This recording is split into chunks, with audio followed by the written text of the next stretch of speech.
Malgré un projet solide, construit et abouti, Andretti s'est vu refuser le droit d'accès à la Formule 1 pour 2025. Voulant devenir la 11e écurie du championnat, Andretti va devoir attendre 2028 pour déposer un nouveau dossier pour espérer concourir en catégorie reine. Alors cette situation a créé beaucoup de débats, de controverses, impliquant même des enquêtes du Congrès américain, c'est vous dire. Alors quelles étaient les raisons de ce refus et surtout, est-il légitime?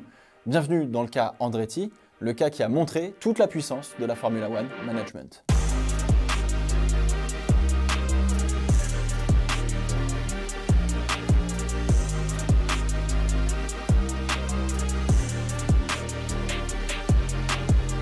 Présente depuis 2001 en IndyCar, que l'on connaît aujourd'hui sous cette forme, et depuis 2014 en Formule E, Andretti, c'est un nom qui résonne dans le sport automobile, et en particulier dans le sport automobile américain. Dirigé par Michael Andretti, fils de Mario Andretti, champion du monde de F1 en 1978, la marque américaine a glané en moins de 25 ans 4 titres de champion d'IndyCar, 5 victoires à l'Indy 500 quand même, et un titre en Formule E. Vous l'avez compris, si Andretti veut s'engager, les arguments sportifs de son palmarès sont plutôt là. Alors oui, Andretti a déposé auprès de la FIA un dossier solide et un projet viable. La construction d'une usine en Angleterre, là, qui vient de se faire achever, qui est près de Silverstone, si je ne dis pas de bêtises.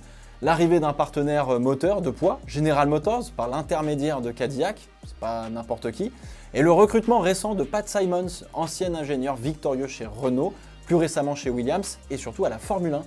Comme signe d'investissement majeur. Pat Symonds, c'est la réglementation 2022, rien que ça, avec Ross Brawn. Une candidature donc sérieuse et qui est prise au sérieux. Sur les 4 dossiers de candidature proposés en 2023 à la FIA, il y avait donc Andretti, Carlin, Hitech et Lekisund. Je suis désolé, je ne sais pas comment on dit.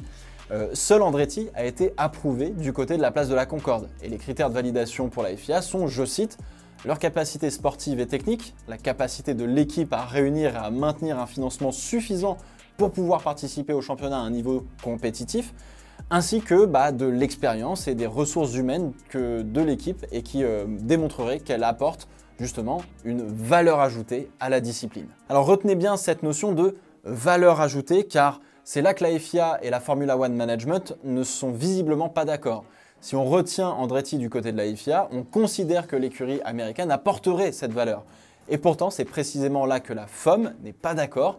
Et si la validation de la FIA était nécessaire, celle de la FOM l'est aussi.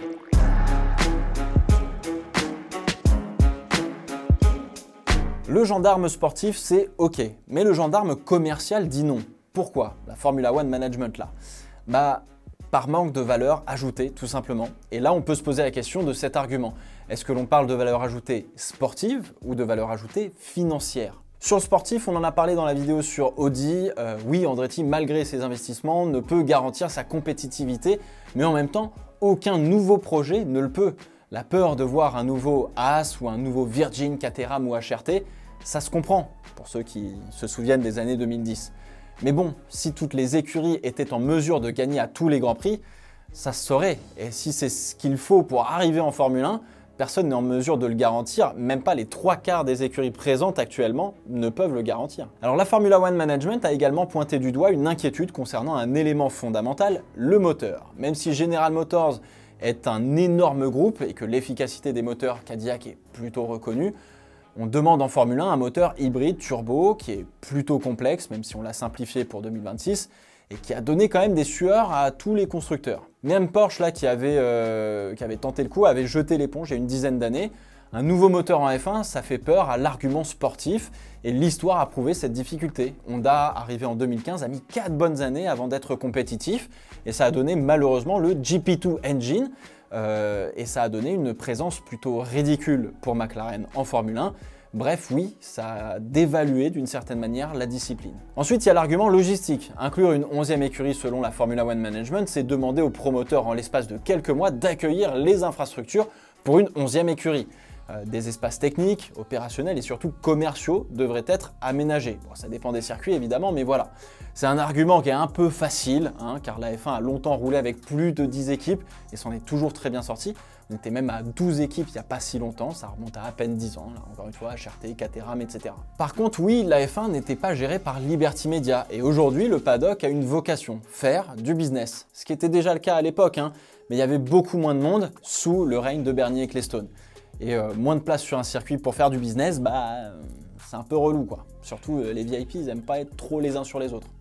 On salue le circuit Paul Ricard qui a été critiqué en ce sens par Stefano Domenicali. Mais sur la valeur financière, est-ce que la Formula One Management ne serait pas aveuglée par le point de vue des écuries? Parce que si le but de Liberty Media c'est de développer la Formule 1 aux États-Unis, quoi de mieux qu'une écurie américaine, avec un grand nom américain, avec pourquoi pas un pilote américain de renom que les Américains connaissent, surtout quand on a 3 grands prix aux États-Unis et que les audiences TV ont doublé lors des dernières années, même si elle reste encore loin de tout le foin qu'on en a fait. En plus, on le voit, entre les grands prix, les écuries multiplient les opérations de promotion aux États-Unis pour conquérir ce nouveau public. On s'en souvient avec Red Bull ou encore Lewis Hamilton qui avait régalé le public new-yorkais avec quelques donuts avant de projeter le fameux emoji Mercedes WhatsApp sur l'Empire State Building. Bref, sur le papier, l'argument des retombées financières est peut-être un peu bancal, sauf si on part du principe qu'on n'inclut pas dans la balance ces revenus pour l'instant qui sont hypothétiques. Car la seule chose certaine en termes de revenus, c'est le gâteau que se partagent les 10 écuries à la fin de l'année. Et si vous divisez le gâteau par 11 au lieu de 10, ça coince un petit peu. Et au final, c'est peut-être l'un des arguments principaux que la Formula One Management écoute. Et là-dessus, le message est clair. Oui, on adorait avoir Andretti en Formule 1, selon les écuries, mais non, on ne veut pas une nouvelle concurrence et réduire nos revenus. Oui, c'est un business, aussi au cas où vous l'auriez oublié.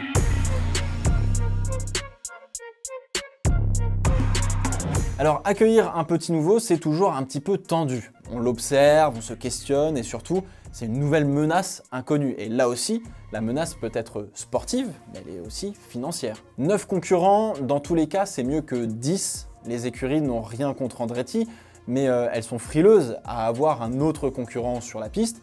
D'ailleurs, beaucoup d'entre elles le disent, si Andretti veut venir en Formule 1, qui rachète une écurie en fait. Racheter une écurie, c'est garder le même nombre de concurrents, en remplacer un par un novice, donc normalement à court terme, la concurrence c'est un peu moins violent, tu vois, et en plus de ça, tu conserves les mêmes parts du gâteau, et donc tu augmentes la valeur de ta position acquise en Formule 1. Bref, c'est tout bénef, leur réaction, elle est logique aux écuries. Un produit est plus cher s'il n'est plus disponible et que vous le détenez. Alors de ce côté-là, pourtant, les équipes ne déclarent pas officiellement avoir eu leur mot à dire dans la décision finale de la Formula One Management, et c'est bien normal car ce serait illégal, on en reparlera un peu plus tard, mais l'argument reste le même.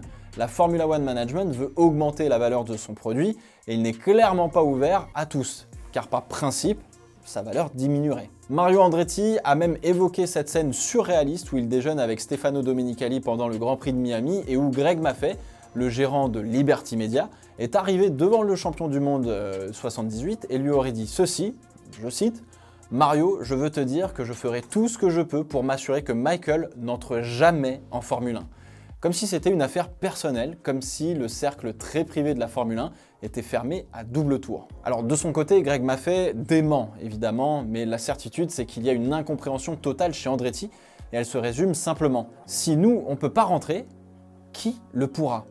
Et tout cela bien sûr sans racheter une écurie existante. Sauf qu'une nouvelle entité est venue mettre le bout de son nez dans cette affaire, il s'agit du Congrès américain qui a carrément demandé une enquête sur la FOM, peut-être pas Liberty Media, mais en tout cas la FOM, notamment dans l'implication des écuries dans la décision. Car refuser l'arrivée d'une marque sur un marché, en incluant à la décision les concurrents de cette marque au sein de ce même marché, ça viole les lois antitrust en vigueur aux États-Unis. Et même peut-être ailleurs dans le monde. C'est pas très correct. Le Sénat dit craindre qu'au lieu d'une sorte d'appel d'offres dans les règles, comme on le fait d'habitude, la décision de la Formula One Management soit argumentée de façon malhonnête, notamment sur le niveau de compétitivité attendu, difficilement quantifiable ou qualifiable, et surtout motivée par un boycott collectif plus ou moins avéré, sans être officiel évidemment, des 10 écuries présentes sur la grille. Bref, les États-Unis accusent la Formula One Management de vouloir rester au chaud en famille, et que les critères requis pour intégrer la Formule 1 ne soient pas jugés équitablement. Et sincèrement, cette hypothèse, elle est plutôt plausible. comme celle du refus de concurrence. Alors Gunther Steiner, le dernier à avoir réussi à introduire une nouvelle écurie en Formule 1 sans en racheter une, l'évoquait. Pour lui, l'erreur, c'est d'avoir rendu tout ça public, de ne pas avoir joué au jeu de séduction avec le fameux Club des 10 avant qu'on rende ça public. Quand vous voulez participer à quelque chose, vous n'entrez pas dans les détails ou en conflit en public. Vous vous mettez d'abord d'accord, vous rencontrez les gens, vous dînez avec le groupe parce que, en fin de compte, il veut rejoindre un club par exemple. Ce n'est pas le club qui veut le rejoindre. Et je pense qu'il faut respecter cela avant de séduire le fameux club. Alors vous ne savez pas combien de travail préparatoire j'ai fait avant d'obtenir une licence, avant qu'ils ne disent oui. Vous savez, il y a eu des appels téléphoniques à tout le monde, à leurs fils, à leurs neveux, vous savez, pour essayer juste d'y parvenir, pour expliquer aux gens quelle était l'idée derrière, et sans être insistant, juste expliquant sur quoi je travaille, sur quoi nous travaillons à l'époque pour y parvenir. Et si c'était ça, au fond, le vrai problème? Et si la FIA n'était plus qu'un organe sportif subordonné à l'entre-soi d'une Formula One Management qui s'est enrichi et qui a enrichi les écuries, et la FIA avec? Et si Andretti ne venait pas de jeter un pavé dans cette mare où l'on s'amuse bien, mais seulement à 10? De son côté, la marque américaine n'abandonne pas, continue de travailler sur son projet pour une introduction en 2028, mais peut-être que l'expérience de l'échec leur apprendra une chose, que les vrais arguments ne sont peut-être finalement pas les bons arguments. Welcome to Formula One.